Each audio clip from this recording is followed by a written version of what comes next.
tough loss on senior night.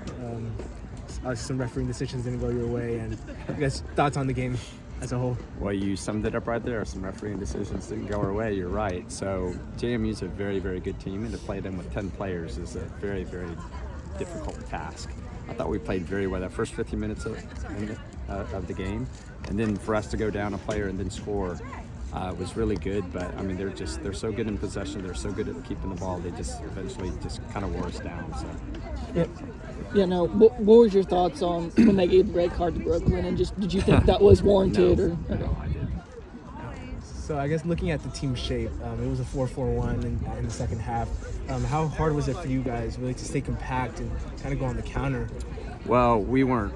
Of all the things we planned for, we weren't really prepared to go a player down within 15 minutes, and so we, of course, had to make some adjustments, and that took away a lot of what we could do in our attack. And some teams train to play a player down. It's part of your job as a coach, but you just don't get to train that very often. So, yeah, it was very difficult, especially against a team like JMU. I think there's other teams in the league where it would have been a little better off, but they're just so good at what they do. Coach, obviously, tough end of the Sun Belt Conference play tonight, but how proud are you of this team just throughout conference play and how well they've done? Yeah, incredibly proud. I mean, they fought hard throughout the entire season. We set some school records. We had some really, really good streaks, and what a big game this was set up. I mean, number 1 versus number 2, last game of the season. You just don't think it would be ruined within 15 minutes by something that you can't control. Like, you can never really plan for that. And then how do you kind of, put this one past you and get ready for the Sun Belt Conference tournament next week? Well, I mean, it's gonna take a couple days, or at least a day. I mean, we'll regroup tomorrow and kind of think about what happened and just kind of get ready for the good news is we're going to the conference tournament. I mean, there's 6 teams in the Sun Belt that their season's over now, so we get to continue our play, and we'll go down there and give it another shot.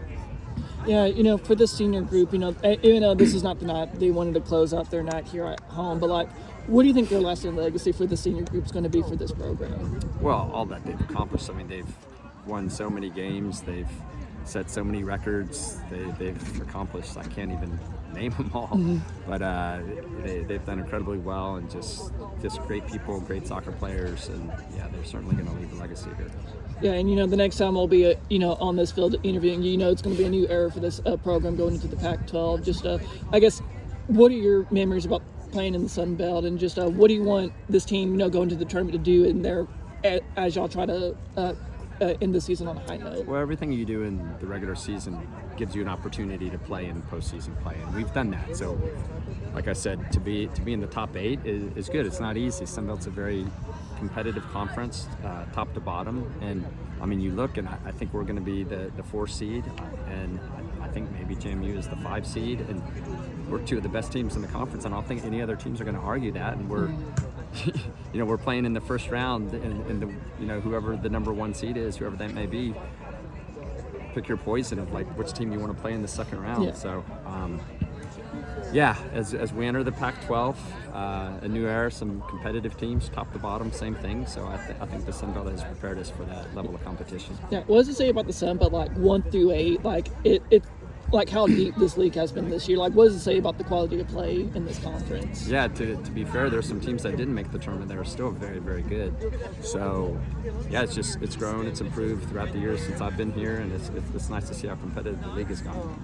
So, how important do you think your non-conference schedule was in playing a competitive Sun Belt league going into postseason play? Oh, it's everything. I mean, we've faced very, very good teams. I mean, we play Arizona State, A&M, and Oklahoma, so we see different levels of competition, different in Baylor, who's climbed into the top 10 this year. I mean, we play teams who can keep the ball in possess, and what the P4 games didn't prepare us for is to play a player down.